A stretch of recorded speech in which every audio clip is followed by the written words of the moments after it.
Buenos días a todos, Dios los bendiga. Vamos a orar primero para pedirle a Dios que nos dirija y que podamos recibir la palabra con hambre, con necesidad.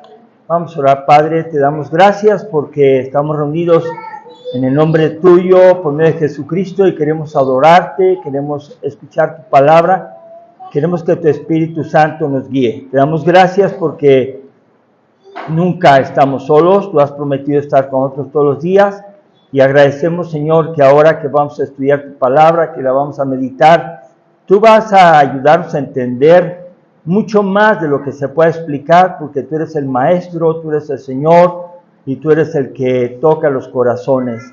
Padre, guíanos para hacer tu voluntad, te lo suplicamos en el nombre de Jesús. Amén. Amén.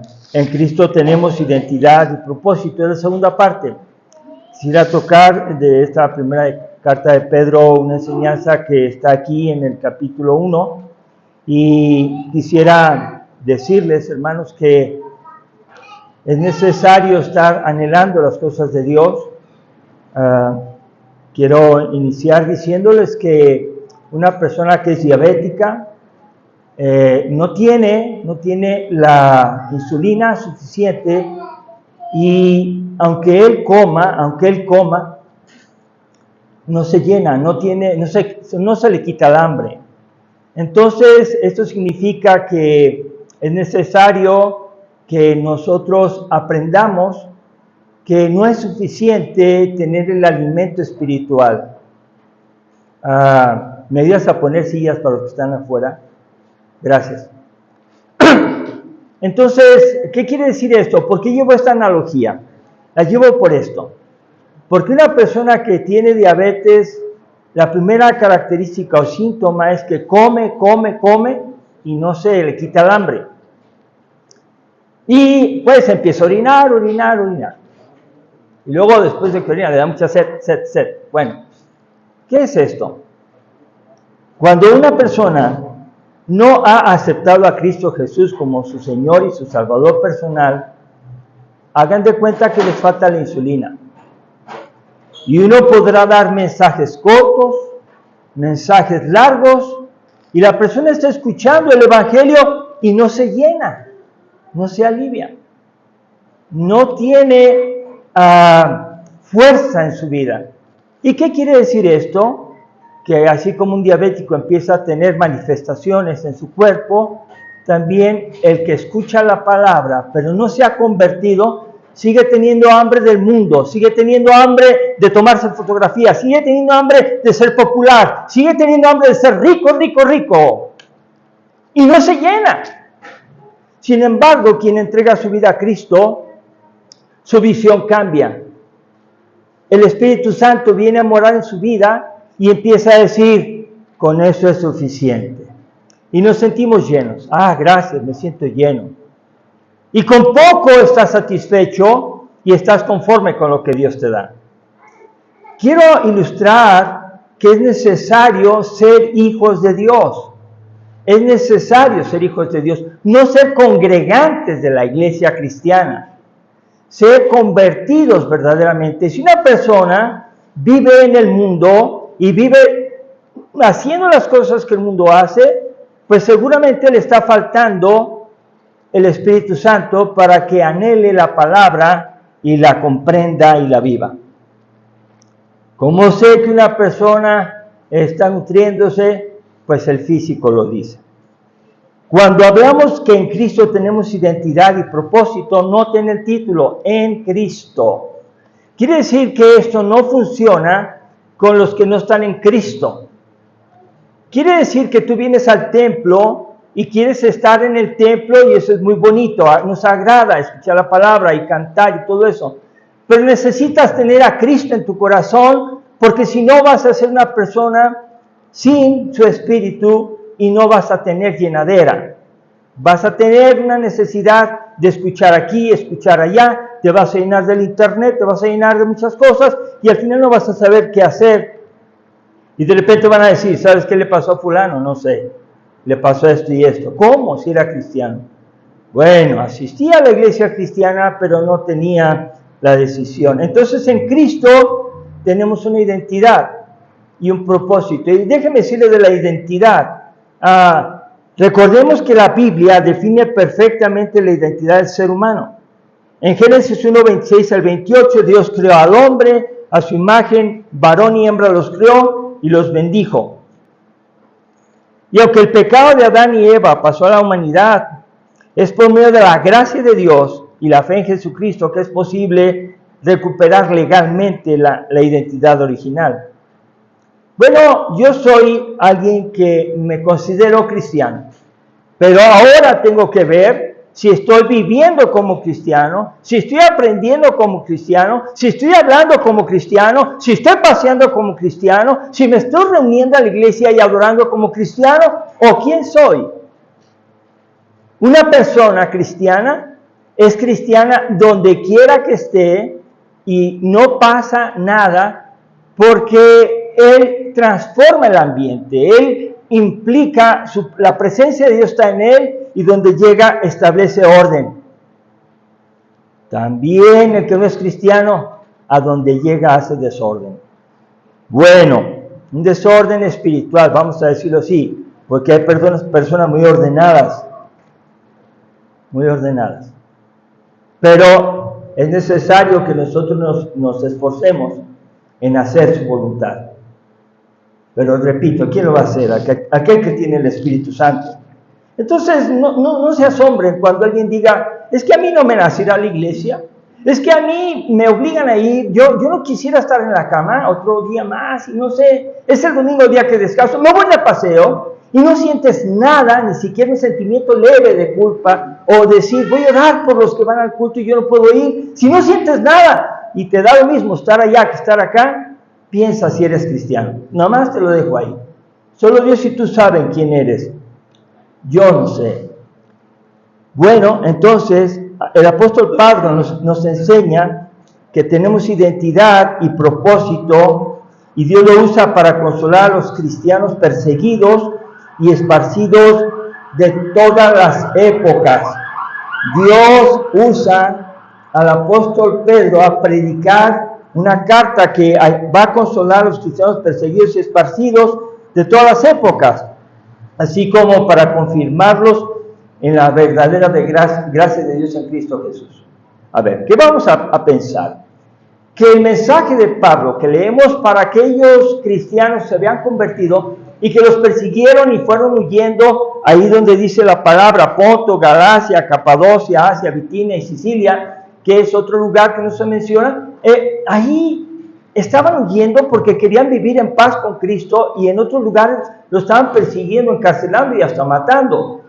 Entonces se llaman cristianos de la dispersión porque fueron dispersados. Ellos querían salvar su vida y seguir predicando el evangelio, pero no deja de ser una sensación de que mañana te pueden matar. Mañana te pueden matar. Ellos siguieron, quisieron estar en paz con Dios.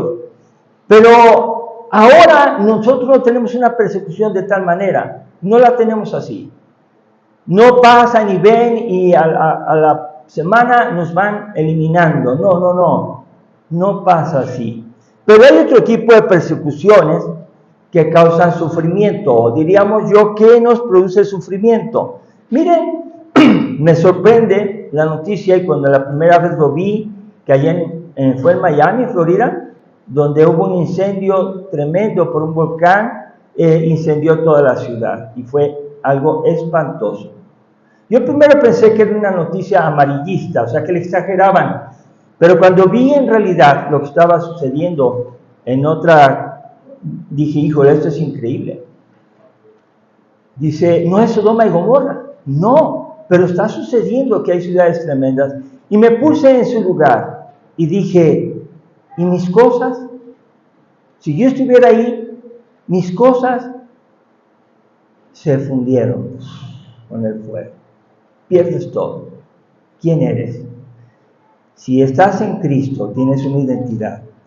Y de eso vamos a hablar hoy, a reforzar quiénes somos y de qué somos ahora dueños con Cristo.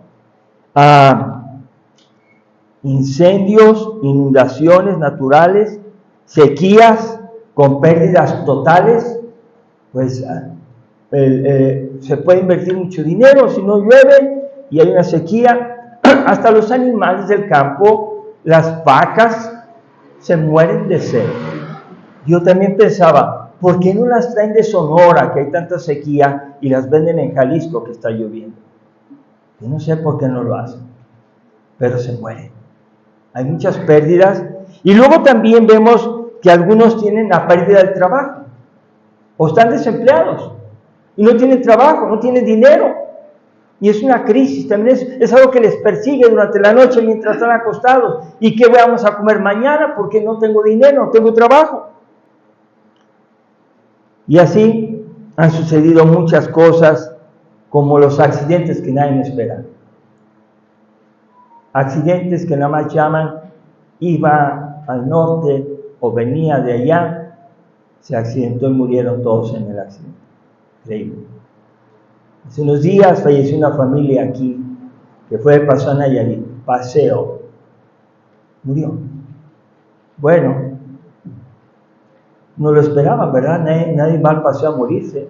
Sin embargo, nadie lo puede asegurar que va a regresar con bien. Y así vemos persecución de las desintegraciones familiares que hay en la sociedad. Matrimonios que ahorita ya ni se forman. Hermanos, la Biblia no dice júntense y hagan pareja. La Biblia no dice eso. La Biblia tampoco dice, y si no se llevan bien, sepárense. Tampoco dice eso. Y entonces las personas, aunque escuchen la Biblia en la iglesia, puede ser que no la entiendan porque les falta convertirse.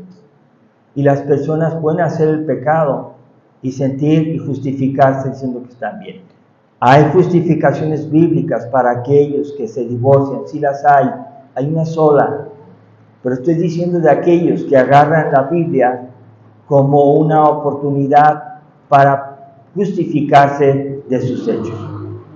Algunos dicen que al estar en Cristo no estamos bajo ninguna ley, entonces por lo tanto no me obliga a ir al culto todos los domingos. Y así lo dicen, ¿eh? A ver, dime dónde dice que debo. No lo dice la Biblia, no lo dice, pero el Espíritu Santo que está en tu corazón te habla. Tú debes responderle a Él, no a nadie más. Y entonces puedo ver aquí que esas crisis, esos sufrimientos, eso que sentimos como persecución, nos daña mucho. Las enfermedades, no se diga, las drogas y finalmente la muerte. La muerte. La muerte no esperada, que en casi todos los sepelios hay un llanto inconsolable, y lloran y dicen, ¿por qué lo hiciste, Dios? Reclamándole a Dios, como si Dios tuviera la culpa de todo lo que le pasó. Hay muchas causas más que yo no sé que ustedes estén pasando. Yo no sé, pero Dios sí sabe. Y entonces la pregunta que tengo enseguida es, ¿cómo podemos soportar el sufrimiento? Bueno, todos somos felices mientras que todo nos está saliendo bien, mientras que andamos de aquí para allá y todo lo económico y todo va funcionando, nadie se acuerda, ¿verdad? Nadie se acuerda. Y la vida cristiana es una vida Dios en todo, Dios en todo, Dios en los buenos días, Dios en las buenas tardes, Dios en todo, Dios en todo. Y el que no es cristiano es Dios en los sufrimientos. Dicen, ¡ay Dios! Ahí es cuando Dios aparece. Que ya no es, ¡ay Dios! Pero el cristiano verdadero dice, si Dios quiere. Y lo dice en serio. Si Dios quiere va a pasar esto, y si no quiere no va a pasar. Yo no voy a mentir para que pase. Yo voy a creer en Dios. Y voy a dejarlo que Él se mueva. Y yo voy a ser obediente. Un cristiano carga su cruz, se niega a sí mismo y dice, manda tú, Dios, no yo. Y hay cristianos que le mandan a Dios y le dicen, llévame a tal lugar, por favor, bien, y tráeme con bien. Hermanos, Dios no es un esclavo nuestro. Nosotros tenemos que ser un esclavo de Él. Y no tenemos por qué estar inventando que sufrimos por seguir a Cristo. No, Señor. Y menos aquí en Ameca. Porque aquí en Ameca no tenemos persecución, como pasa en los países de la ventana 1040, un lugar donde una franja del mundo viven ahora sí sufriendo persecución por causa de los que no creen en Dios, del mundo que cree en Mahoma, su profeta, y Alá, y todo ese tipo de situaciones. Bueno, muy bien. Ahora, ¿qué vamos a tener como identidad? En Cristo hemos vuelto a nacer, y esa es la primera cosa. Cuando una persona está en Cristo es que ha vuelto a nacer. Y en 1.3 de Primera de Pedro dice, hemos vuelto a nacer, ¿pero para qué? El propósito de Dios al entregar nuestra vida a Jesús es para una esperanza viva. Una esperanza viva significa que nosotros no tenemos una esperanza que está muerta. Hay algunos que tienen esperanza en lo que le dicen a Santa Muerte. Ya desde ahí están diciendo, Santa y está muerta. No tiene vida. Jesucristo es el camino, la verdad y la vida. Y nadie viene al Padre si no es por mí. Entonces yo no tengo por qué andar creyendo cosas de muerte. Yo tengo que hacer su voluntad. Entonces dice ahí en el pasaje de 1 Pedro 1:3, dice, bendito el Dios y Padre de nuestro Señor Jesucristo, que según su grande misericordia nos hizo renacer para una esperanza viva por la resurrección de Jesucristo. Según su grande misericordia. Miren, hermanos, algunos tienen la idea de que Dios es malo, porque te está yendo mal. Que porque no te casas, que te ibas a casar y no te casaste, que porque ibas a trabajar y no tienes trabajo, que porque ibas a viajar y no viajaste, que porque ibas a cosechar y no cosechaste. Y algunos dicen, Dios, ¿por qué? Bueno, vamos viendo aquí que podemos ir a la palabra en Hebreos 4:16. Y cuando nosotros somos hijos de Dios, tenemos esa oportunidad de acercarnos al trono de Dios libremente. Dice ahí, acerquémonos pues confiadamente al trono de la gracia para alcanzar misericordia y hallar gracia para el oportuno socorro. O sea, miren, cuando nosotros estamos en sufrimiento, cuando estamos en Cristo, uno puede ir confiadamente al trono de la gracia. Yo puedo ir a Cristo y decirle, estoy mal porque me siento terrible, me ha pasado esto, me ha pasado aquello y no me están saliendo las cosas. Entonces ve al trono, acércate confiadamente. Al trono significa donde está el Rey de Reyes y Señor de Señores, que es Jesucristo. Acércate ahí y vas ahí a alcanzar misericordia y hallar gracia para el oportuno socorro. Resumo, cuando no podemos entender las cosas, las hacemos más grandes, que generamos problemas. Si alguien quiere hacer su voluntad, no la de Dios, va a haber problemas. Y muchas veces hacer la voluntad de Dios va a haber problemas también. Pero ¿saben una cosa? Cuando agradamos a Dios, no importa que no agrades al mundo, porque Dios te da tu respaldo. Dice, yo estoy contigo, no te preocupes, no temas ni desmayes, que no te voy a dejar. Voy a estar contigo todo el tiempo. Y yo prefiero tener el apoyo de Cristo, de Dios, de su Espíritu Santo, que tener el apoyo de la familia, porque la familia no apoya cuando no puede. Dicen, discúlpame, pero no puedo. Yo quisiera ayudarte. Y eso pasa en todos lados. Entonces no pongas tu confianza en las crisis. Cuando tú tengas un sufrimiento, acércate a Dios, a su trono, para que alcances misericordia de Él. De Él. Dice ahí, el siguiente, 1 Pedro 3 dice, por la resurrección de Jesucristo de los muertos. Y la base para que nosotros tengamos seguridad y confianza de que estamos en el camino correcto es que seguimos a Cristo. Somos parte de una iglesia local que forma parte de la iglesia mundial. Hay muchas iglesias, hay diferentes formas, así como entre nosotros formamos diferentes hogares. Y todos tenemos estilos propios en su casa, pero todos queremos formar una familia bien. Entonces aquí vemos que la resurrección de Jesucristo fue lo que cambió la vida de las personas. John Stott, aquel que les he mencionado, que es un escritor cristiano inglés, escribió, tal vez la vida transformada de los discípulos es la mayor evidencia de la resurrección de Jesucristo. Cuando tú ves una persona que era terrible, era alcohólica, era drogadicta, era matona, era adúltera, era fornicaria, era ladrona, era chanchullera, era chismosa. Bueno, no le voy a seguir por eso, ya pastor. Si algún pecado era eso, cuando recibe a Cristo y ve la resurrección de Jesucristo y cree que Cristo está vivo y que va a venir otra vez, dice, adiós pecado, te entrego mi vida, Señor. Y la evidencia es que los primeros cristianos fueron capaces de morir no negando a Cristo, a pesar de que los entregaron al foso de los leones y se los comieron. Los primeros cristianos, la evidencia que tenían, niega a Cristo y dile que César es Dios. Y dijeron, no, que vamos a matar. No le hace. No niego a mi Señor Jesús. Y ahora se niega a Jesús hasta por algo tan pequeño. De veras, ahora no sufrimos casi nada y nos sentimos a veces muy ofendidos y decimos, yo no regreso a la iglesia cristiana. No ha conocido a Cristo. El que conoce a Cristo y su resurrección es la evidencia que tiene una esperanza viva. Bueno, podemos ver en 1 Pedro 1:4, ¿para qué tenemos la identidad de ser hijos de Dios? ¿Para qué? Dice ahí, para una herencia incorruptible, incontaminada e inmarcesible, reservada en los cielos para vosotros. Y yo empecé en el apunte poniendo, para una herencia reservada en los cielos para vosotros.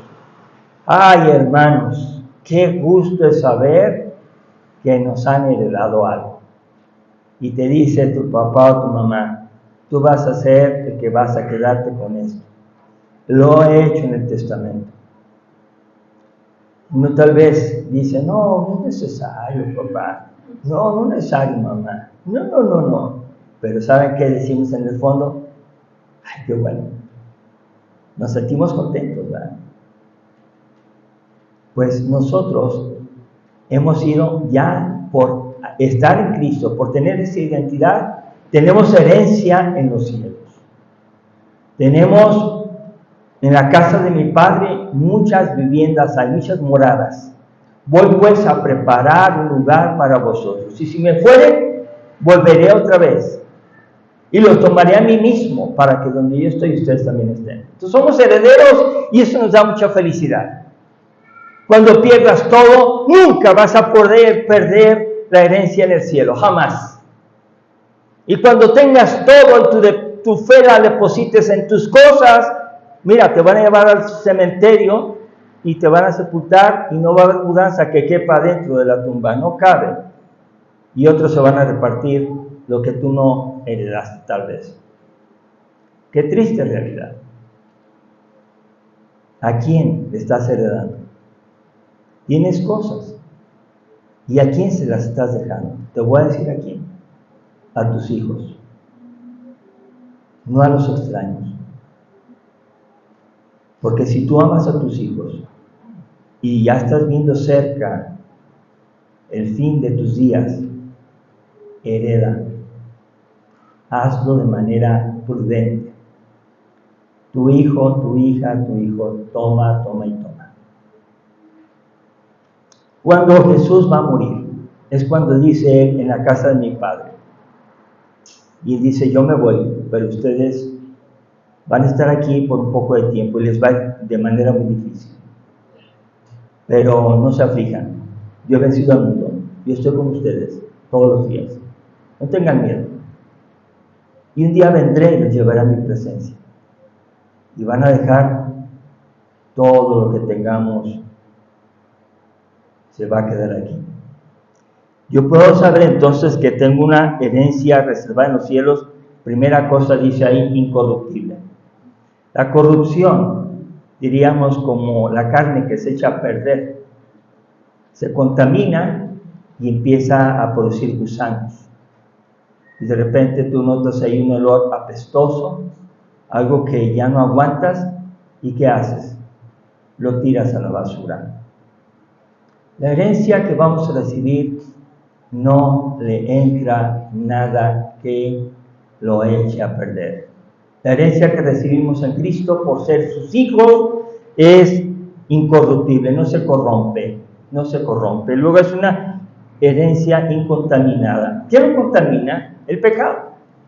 El pecado es algo que puede dañar las herencias humanas, cuando a pesar, y eso me dio mucha sorpresa, saber que una persona había heredado de su madre algo. Y después resulta que aparece otro testamento y ya no era el heredero él, era otro. Hubo ahí corrupción, se contaminó, hubo alguna manera inadecuada y lo desheredaron. Eso no va a pasar con los hijos de Dios. Nuestra herencia está en los cielos, hermanos. Pongamos ahí todo nuestro corazón, aprendamos que tenemos una herencia reservada en los cielos que no se contamina. Inmarcesible. La palabra inmarcesible la dejé así, se me olvidó ponerle lo que significa, que no se marchita. ¿Cuántos han recibido flores?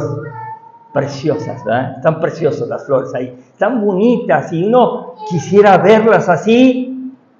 Y a la semana, a las 2 semanas, ¿qué pasó? Se marchitaron. Y esa cantidad de flores, por no decir cantidad de dinero, se va a la basura. Ahí me quedo, no digo nada de las flores de mi esposa. Pero déjense una cosa, la herencia que recibimos de Dios no tiene fin. No se va a marchitar. Es una herencia eterna en los cielos. ¿Cuántos la quieren? Pues gracias a Dios que hay algunos que la quieren. Pero es Dios el que hace la obra de decir, Señor, entiendo que ahora, aunque pierda todo, tengo herencia contigo, que no se corrompe, que no se contamina y que no se marchita. Pero mientras tanto, mientras vivo aquí en la tierra, dice 1 Pedro 1:5, que somos guardados por el poder de Dios mediante la fe. Fíjense lo que dice aquí, somos guardados por el poder de Dios. Cuando somos guardados por el poder de Dios, tiene un propósito, ser salvados para el tiempo final del juicio, para estar en su presencia por la eternidad. ¿Y qué quiere decir? Que mientras que morimos, mientras que venimos al culto, mientras que vamos al trabajo, y me faltó decirle, una de las crisis que está a punto de llegar aquí, y que a mí me gustaría que lo tomaran muy formal y en serio, y es una persecución, es la ideología que dice que cada quien puede ser lo que quiere ser, y que ya va a venir, y están luchando que vengan los libros que se enseñan en las escuelas desde la primaria. ¿Entienden eso? Y cualquier padre que diga, yo no voy a permitir, le va a decir usted, ¿por qué no? Eso es constitucional ya, y usted tiene que permitir que se le enseñe la diversidad de género. Se le tiene que permitir y usted se calla. ¿Y qué vas a hacer? Esto que estamos aprendiendo. Soy hijo de Dios y tengo un propósito en la vida y mis hijos no los voy a prestar para que le llenen de pecado su corazón y su mente. ¿Y qué tienes que hacer? Lo que hicieron los primeros cristianos, no ir a esos lugares. Si llega el grado de decir, pues aunque no quiera, en la casa Dios manda. ¿Y a quién manda? A los padres. ¿Y los padres a quién mandan? A los hijos. El gobierno se ha tomado la atribución de querer mandar a la familia y desaparecerla. Ya no va a haber familia. Porque la familia bíblica es un hombre y una mujer y hay descendencia, porque Dios dijo fructificar, procrear, sojuzgar la tierra. Ese es el mandato de Dios. Algunas mujeres no han podido procrear por causa de enfermedad, por lo que sea. Pero aquella mujer que se pase la regla de Dios y diga, never, nunca, yo no lo hago, y bueno, pues ¿a quién estás desobedeciendo? A Dios. Dios tiene un plan, un diseño divino, y es muy diferente que Dios decida que no tengas hijos a que tú lo decidas. Y eso es delante de Dios, hermanos, porque yo no puedo decir nada a nadie si no es Dios el que le está hablando a través de su Espíritu Santo, si es hijo de Dios. ¿De acuerdo? Si no es hijo de Dios, pues no va a funcionar nada. Entra, como dicen, a este ni las balas le entran, rebotan, ¿verdad? Entonces somos guiados por el poder de Dios mediante la fe para alcanzar la salvación y preparada para el tiempo del fin. El fin no llega aún, hermanos, pero están llegando todas las señales antes del fin. El amor de muchos se enfriará, la maldad se va a multiplicar, habrá guerras, rumores de guerras, habrá pestes, tempestades, terremotos, todo eso habrá. Y eso se está cumpliendo, hermanos. Entonces uno tiene que pensar que si soy hijo de Dios, si tengo su identidad, entonces yo soy guardado por el poder de Dios mediante la fe. Esto quiere decir, hermanos, que no tengo por qué vivir ansioso, así, dijeron que Estados Unidos, que van a pelear. Yo no, siempre te digo, Señor, estoy contigo y que pase lo que pase, yo sé que me guardas con tu poder. Pase lo que pase, voy a confiar en ti. Y eso nos da descanso. Hermanos, esto es tan formal que en 1985, cuando vino en México una crisis, hubo una persona que se tiró, o varias personas que se mataron, se suicidaron, porque sus deudas se volvieron impagables, subieron sus intereses y dijeron, no sirvo para vivir, se mataron. No tienen esperanza. Pero ¿para qué está la iglesia? Para hablar de Cristo, para anunciar el Evangelio, para que no seamos nosotros culpables de guardar silencio ante aquellos que no conocen y no pueden alcanzar la salvación y que la están queriendo alcanzar por obras. Bueno, 1 Pedro 1, 6 y 7 la resumí así: nuestra fe será aprobada. Cuando él me dice que tiene fe, bueno, hasta Abraham, que tuvo fe, fue probado, ¿verdad? En una vez falló y en otra no, ¿verdad? Ustedes saben cuál falló y cuál no falló. Pero somos en el verso número 6, nos alegramos que por un poco de tiempo. ¿Cómo dice? Por un poco de tiempo. Les voy a hacer un resumen bien fácil. ¿Qué significa un poco de tiempo? ¿Hace cuántos años vivió Jesucristo entre nosotros? 2023, así aproximadamente. Muy bien, 2023 años. ¿Cuántos años tienen de edad ustedes? ¿Es poquito o es mucho? Y si le pregunto a una persona, ¿cuántos años tienes? Me preguntan a mí, yo solamente tengo unos 12 años para vivir más. Ya no tengo más porque me gasté 65. 65 años ya no los puedo usar. Eso ya se usaron. Me quedan 12 años por delante. Entonces, ¿qué edad tienes? 12 años para vivir. Y es un poco de tiempo. Son menos 12 años que 65. Y son menos 65 años que más de 2000 años. ¿Recuerdan? Entonces, por un poco de tiempo, si es necesario, tenemos que ser afligidos en diversas pruebas. ¿Qué quiere decir? Que llegará el momento en que tengas la oportunidad de servir a Cristo con firmeza o de negarlo. ¿Verdad? O sea, decir, ¿eres cristiano? Mi esposa es la que es cristiana y me lleva fuerzas. No, podrás decir eso, o podrás decir, soy cristiano, soy cristiana. Yo no niego a Jesús. Esto implica que vas a la casa, no importa. Tienes que enseñar a tus niños esto. No lo voy a enseñar. Vas a la casa, no importa. Porque voy a interponer un derecho constitucional que existe, que es el derecho a tener libertad de religión. Y si tenemos libertad para creer, también tiene que respetar lo que nosotros creemos. Pero sabemos que el pecado pues nos respeta, pero yo voy a confiar en Dios. Entonces dice así, que esas pruebas ¿para qué sirven? Como el sufrimiento sirve para purificar nuestras vidas de impurezas.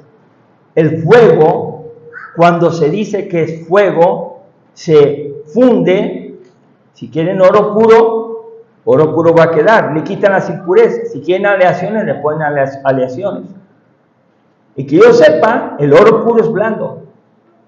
Por eso no hacen oro puro. Dicen, oro de no sé cuántos quilates, oro de no sé cuántos quilates, porque lo fortalecen, lo endurecen, le dan otra consistencia. Pero sabe una cosa, las impurezas en nuestra vida son quitadas mediante el sufrimiento.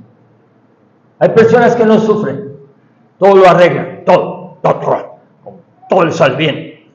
Entonces llega una persona sufriendo y le dicen así con desprecio, yo no sé por qué sufres. siendo Dios tan grande? Veme a mí, que estoy próspero. No, hermanos. Cristo fue visto así. Fue despreciado porque no hizo nada para dejar de sufrir por nuestros pecados. Cristo sufrió por nosotros. Él podría haber dicho, yo no sufro por nadie. Y Él decidió sufrir por nosotros, hermanos. Entonces el sufrimiento muchas veces tenemos que vivirlo para no dañar a otros. Y a veces yo tengo que sufrir el silencio y decirle, Señor, te dejo estas cargas, porque si le digo sé que se pone peor el asunto. Entonces, Señor, tú trata en esta situación y yo soy probado. ¿Entienden eso? Si una persona te da una mejilla, eres probado, porque ¿qué tienes que hacer? Poner la otra. Y si te quieren dar la tercera, como no hay mandamiento, corres.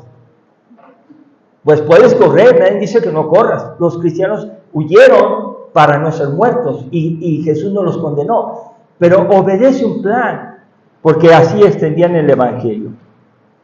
El sufrimiento nos purifica como el fuego al oro para encontrarnos con Jesucristo cuando sea manifestado. Y 1 Pedro 1, 8 al 9 lo resumo así: amamos a Jesucristo por fe. Amamos a Jesucristo por fe.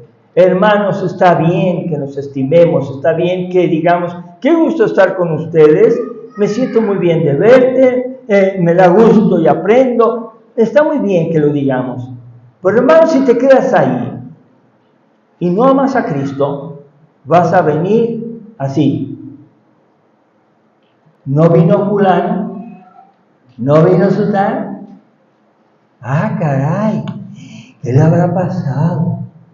Pero buscan el apoyo de esa persona y no buscan el apoyo de Cristo. ¿Me explico? No está mal estimarnos, pero sobre todas las personas, el primer mandamiento es: amarás al Señor, ¿quién? Tu Dios, con todo tu corazón, con toda tu mente, con toda tu alma y con todas tus fuerzas. Y el segundo es a tu prójimo de igual manera, ámalo como a ti mismo. ¿De acuerdo? Pero hay personas que quieren hacer solamente amar a sus prójimos y no amar a Dios. Porque a la persona le dan todo y a Dios no le dan tiempo.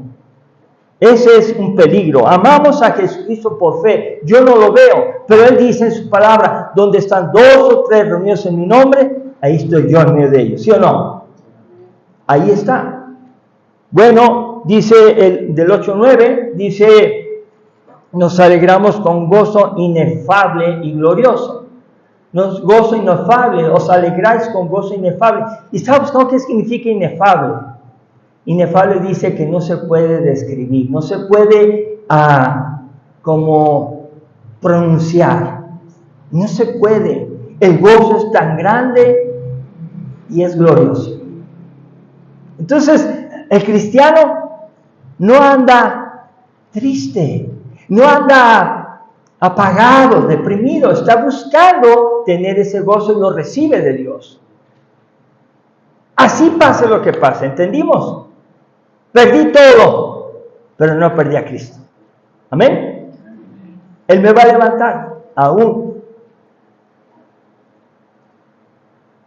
Abraham por eso quiso sacrificar a su hijo, porque sabía que si él lo entregaba, de aún de entre los muertos, Dios le podía dar a su hijo otra vez. Tener fe, hermanos, es necesario para que nosotros obtengamos la salvación. La salvación es por obras, hermanos. Debemos seguir esforzándonos en asistir, adorar, servir, diezmar, ofrendar, lo que usted quiera. No hay ninguna obligación aquí. Y también es necesario que usted atienda a su prójimo. Es necesario, hermanos, que nos relacionemos entre nosotros. Que podamos nosotros decir: como tengo identidad en Cristo, tengo un propósito. ¿Te habías puesto a pensar que las personas que tenemos carro podemos darle raite a los que no tienen carro? Pudiera ser una acción sencilla de amor. Y hazlo. ¿Sabías tú que hay personas que no tienen que comer? Y que aquí tenemos de repente la ofrenda más o menos constante de una familia que entrega, y aquí está esto para que lo entreguen, también se puede hacer. Amamos a Jesucristo por fe, tenemos pruebas, pero no nos apachurramos totalmente. Sufrimos, pero pasamos el examen por su misericordia. Conclusión: es necesario aprender y creer la palabra de Dios antes de sufrir. Hermanos, las clases, cuando no sabes nadar, debes de aprender a nadar antes de que tengas un evento que te puedas ahogar. Cuando tú no quieres aprender a nadar, te caes en un río, en un lago profundo y te vas a ahogar. Pero si tú tomaste el tiempo para aprender a nadar, tomaste clases y te esforzaste, llega el accidente, te caes y ¿sabes lo que vas a hacer? Lo que aprendiste. Y tienes mucha probabilidad de vivir ya.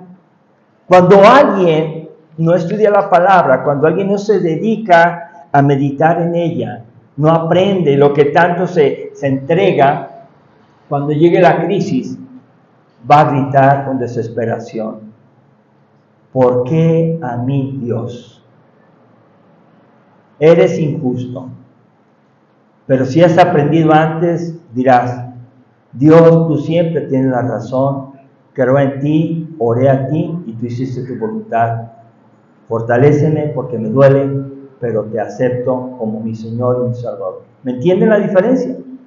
Si no aprendemos antes del sufrimiento, cuando tengamos el sufrimiento vamos a estar renegando.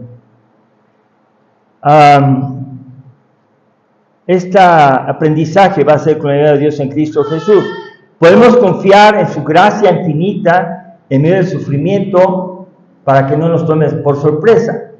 Dios sabe todo, Dios sabe todo. Y somos sus hijos y Él nos conoce. Él siempre está con nosotros, como lo prometió Jesucristo por medio de su Espíritu Santo. ¿Se dan cuenta, hermanos? No estamos solos. Y hermanos, cuando les digo esto, no estamos solos, es porque no estamos solos. La Biblia lo dice.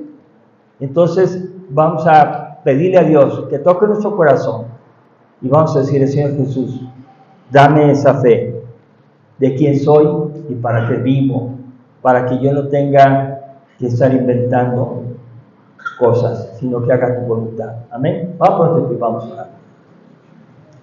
Padre, te damos gracias por tu palabra, Señor, para aquellos cristianos perseguidos de aquella época. Pero también gracias porque esta palabra se aplica a nuestras vidas cuando se atenta contra nuestra integridad, tal vez no física, pero sí espiritual, donde nos piden que neguemos tus principios. Padre, danos la fortaleza para hacer tu voluntad y resistir la tentación de traicionarte. Te damos gracias, Dios, por tu misericordia, por tantas bendiciones que nos has dado, porque queremos honrarte a ti y hacer tu voluntad entre nosotros y hacer todo lo que a ti te glorifica. Gracias, Dios, porque vamos a confiar en ti en todo esto. Te alabamos y te bendecimos. Llévanos a nuestros hogares y sé tú siempre glorificado por nuestras vidas. En el nombre de Jesús. Amén.